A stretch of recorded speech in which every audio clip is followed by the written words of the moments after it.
Hello friends, welcome to knowledge world. આજે આપણે જોવાના છે 12 એપ્રિલ 2026ના ડેલી કરંટ અફેર, જેમાં આજના દિવસના ખૂબ જ અગત્યના પ્રશ્નો અને સાથે સાથે તેની રિલેટેડ ટોપિક વિશે પણ ચર્ચા કરીશું. તો શરૂઆત કરીએ આજના વિડીયોની.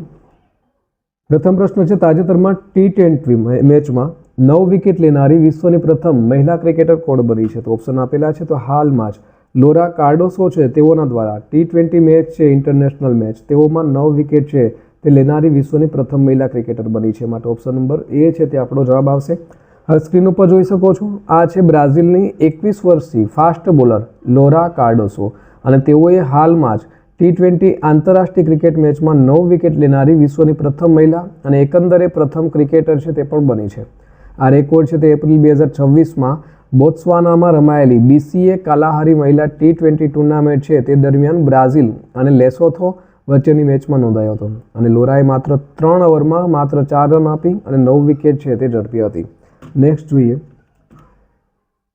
તો તાજેતરમાં કઈ રાજ્ય પોલીસે નરીત AI નામનું AI ટૂલ લોન્ચ કર્યું છે? તો હાલમાં જ આજે નરીત AI ટૂલ છે તે ગુજરાત પોલીસ દ્વારા લોન્ચ કરવામાં આવ્યું છે. માટે ઓપ્શન નંબર બી આવશે. તેના વિશે વાત કરીએ તો ગુજરાત પોલીસ દ્વારા નરીત AI ટૂલ નામનું જે આર્ટિફિશિયલ ઇન્ટેલિજન્સ ટૂલ છે તે લોન્ચ કરવામાં આવ્યું છે, અને તેનું જે નામ છે તે શું છે? તો તેનું પૂરું નામ છે તે છે narcotics analysis and રિટ્રાઇવલ augmented generation based investigation tool. અને આ પ્રકારનું અત્યાધુનિક AI ટૂલ છે તે લોન્ચ કરનારું ગુજરાત છે તે દેશનું પ્રથમ રાજ્ય છે તે પણ બની ગયું છે. અને આ ટૂલ છે તે વડોદરા વિભાગની પશ્ચિમ રેલવે પોલીસ દ્વારા મુંબઈ સ્થિત એક AI સ્ટાર્ટઅપના સહયોગથી વિકસાવવામાં આવ્યું છે. વાત કરીએ ગુજરાતની, તો હાલમાં જ વડાપ્રધાન નરેન્દ્ર મોદીએ ગુજરાતના જે અમદાવાદ જિલ્લામાં આવેલા સાણંદ ખાતે કેઇન્સ સેમિકોન પ્લાન્ટ છે તેનું ઉદ્ઘાટન કર્યું છે. ગુજરાત રાજ્ય યુનિફોર્મ સિવિલ કોડ એટલે કે UCC બિલ પસાર કરનારું ભારતનું બીજું રાજ્ય બન્યું છે. પ્રથમ છે ઉત્તરાખંડ. સરકારે કોસંબા ઉમરપાડા રેલવે સેક્શન પર કોસંબા જે સુરત જિલ્લામાં આવેલું છે ત્યાં નવા રોર ફ્લાયઓવર છે તેને મંજૂરી આપી છે, એટલે કે રેલ ઓવર રેલ. ગુજરાતે તેના પ્રથમ સાઉન્ડિંગ રોકેટનું સફળતાપૂર્વક પરીક્ષણ કર્યું છે. ગુજરાત સરકારે ઉચ્ચ કૃષિ ક્ષમતા ધરાવતા 500 ગામોને કુદરતી ખેતી ગામો તરીકે વિકસાવવાની જાહેરાત છે તે પણ કરી છે. ગુજરાત સરકારે AQI અને તળાવોના સ્વાસ્થ્ય પર દેખરેખ રાખવા માટે લેક એન્ડ એર વોચ છે તે પહેલ શરૂ કરી છે. ગુજરાત સરકારે હર સ્ટાર્ટ 5.0 નામની એક મહત્વપૂર્ણ પહેલ છે તે પણ શરૂ કરી છે, અને જમ્પ સ્ટાર્ટ અભિગમનો ઉપયોગ કરી અને ગંભીર રીતે જે લુપ્તપ્રાય ગ્રેટ ઇન્ડિયન બસ્ટર્ડ છે, જેને આપણે ઘોરાડ તરીકે ઓળખીએ છીએ, તે તેનો જન્મ છે તે ગુજરાત રાજ્યના કચ્છમાં છે તે પણ થયો છે. વાત કરીએ ગુજરાતની, તો ભારતના નકશામાં ગુજરાતનું સ્થાન છે તો તમે જોઈ શકો છો. તો ગુજરાતનો સ્થાપના દિવસ ક્યારે થયો હતો? તો 1 મે 1960માં. હાલના મુખ્યમંત્રી શ્રી ભૂપેન્દ્રભાઈ પટેલ, હાલના રાજ્યપાલ શ્રી આચાર્ય દેવવ્રત, પ્રથમ મુખ્યમંત્રી ડૉક્ટર જીવરાજ મહેતા, રાજ્યપાલ શ્રી મહેદી નવાબ જંગ.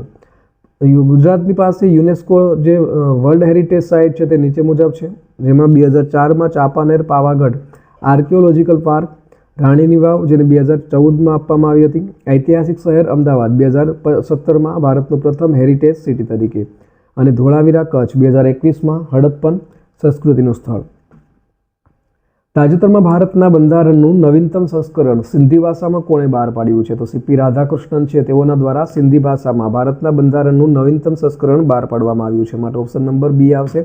તેના વિશે વાત કરવામાં આવે તો સ્ક્રીન ઉપર જોઈ શકો છો, આ છે CP રાધાકૃષ્ણન, અને ભારતના ઉપરાષ્ટ્રપતિ છે તેઓ, અને તેઓએ ભારતના બંધારણનું નવીનતમ સંસ્કરણ છે તે સિંધી ભાષામાં બહાર પાડ્યું છે, અને તેનું વિમોચન છે તે 10 એપ્રિલના રોજ કરવામાં આવ્યું હતું સિંધી ભાષા દિવસ નિમિત્તે.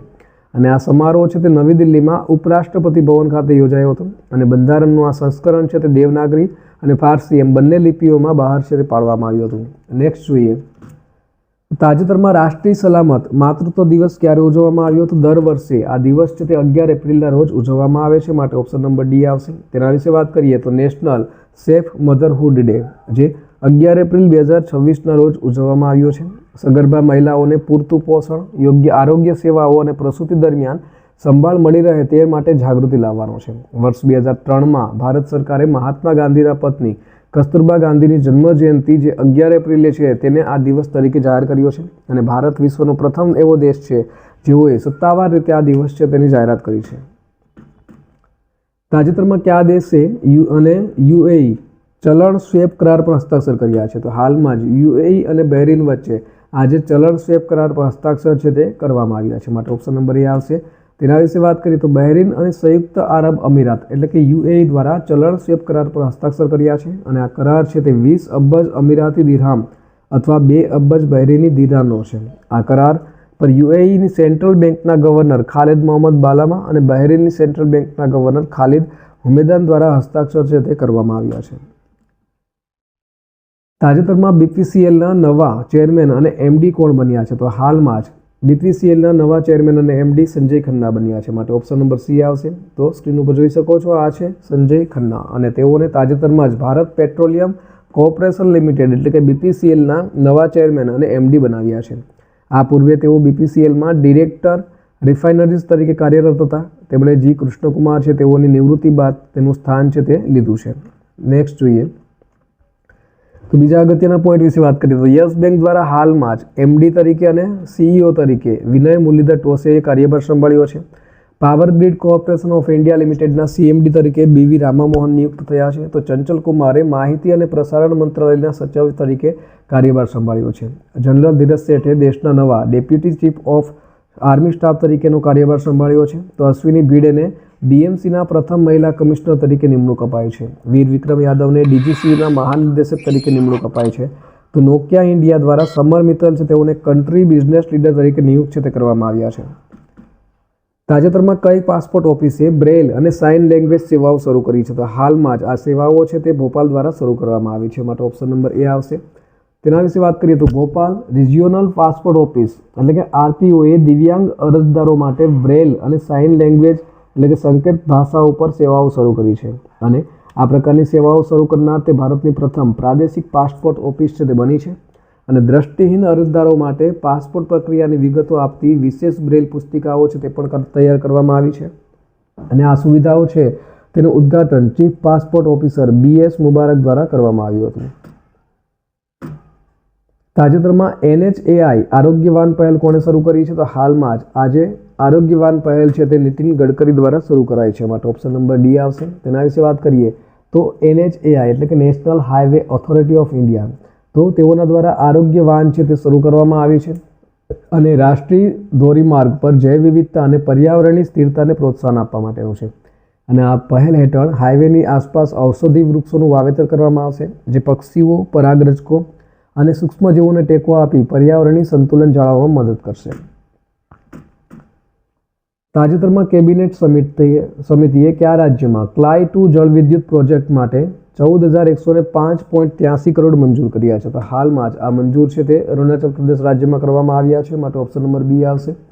તેના વિશે વાત કરીએ તો કેબિનેટ સમિતિ દ્વારા અરુણાચલ પ્રદેશ રાજ્યમાં ક્લાય 2 જળવિદ્યુત પ્રોજેક્ટ માટે 14,105.83 કરોડની દરખાસ્ત છે તેને મંજૂરી આપવામાં આવી છે અને આ જે છે પ્રોજેક્ટ તે અરુણાચલ પ્રદેશના અંજાવ જિલ્લામાં લોહિત નદી પર બનાવવામાં આવશે અને તેની ક્ષમતા છે તે છે 1200 મેગાવોટ.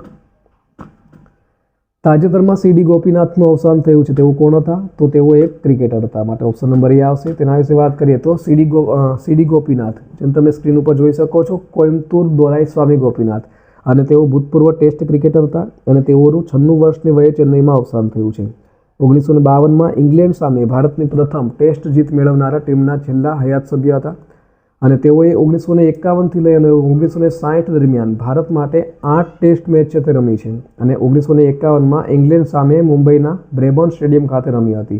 તાજેતરમાં પોલિસી બાજાર એ કોને તેના સીઈઓ તરીકે નિયુક્ત કર્યા છે? તો હાલમાં જ સજ્જા પ્રવીણ ચૌધરી છે તેઓને પોલિસી બાજાર દ્વારા સીઈઓ તરીકે નિયુક્ત કરવામાં આવ્યા છે. માટે ઓપ્શન નંબર ડી આવશે. તેના વિશે વાત કરીએ તો સ્ક્રીન ઉપર જોઈ શકો છો આ છે સજ્જા પ્રવીણ ચૌધરી અને તેઓને પોલિસી બજાર દ્વારા નવા સીઈઓ તરીકે નિયુક્ત કર્યા છે. તેઓ છે તે તરુણ માથુરની જગ્યા લેશે અને જેઓએ અંગત કારણોસર રાજીનામું આપ્યું છે અને આ જે નિમણૂક છે તેને વીમા નિયામક IRDAI દ્વારા મંજૂરી છે તે આપવામાં આવી છે. ત્યાર પછી જોઈએ તો તાજેતરમાં કયા દેશે 2028માં ક્લાઇમેટ ચેન્જ સમિટનું આયોજન કરવાનું છોડી દીધું છે?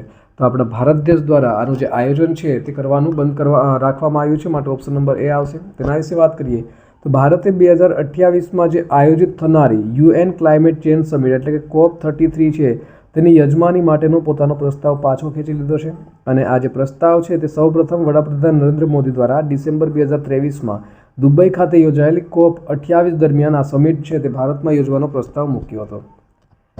ત્યાર પછી જોઈએ ગઈકાલે પૂછાયેલા પ્રશ્નનો જવાબ. તો ગઈકાલે પૂછ્યું હતું કે તાજેતરમાં ભારતનું પ્રથમ પ્રોટોટાઇપ ફાસ્ટ બ્રીડર રિએક્ટર કયા રાજ્યમાં સ્થાપિત કરવામાં આવ્યું હતું? તો આ જે રિએક્ટર છે તે તમિલનાડુ રાજ્યમાં સ્થાપિત કરવામાં આવ્યું હતું, માટે ઓપ્શન નંબર એ આવશે. હવે જોઈએ આજનો સવાલ. તો આજનો સવાલ છે તાજેતરમાં ઓપરેશન હિમસેતુ ભારતીય સેનાના ત્રિશક્તિ કોર્પ્સ દ્વારા કયા રાજ્યમાં શરૂ કરવામાં આવ્યું હતું? તો ઓપ્શન આપેલા છે. ઓપ્શન નંબર એ ગુજરાત, બી સિક્કિમ, સી મહારાષ્ટ્ર અને ડી પંજાબ. તો આનો સાચો જવાબ કોમેન્ટ બોક્સમાં કોમેન્ટ કરી અને જણાવવાનો રહેશે. તો આ સાથે આજના દિવસનો જે વિડીયો છે તે અહીં પૂર્ણ થાય છે.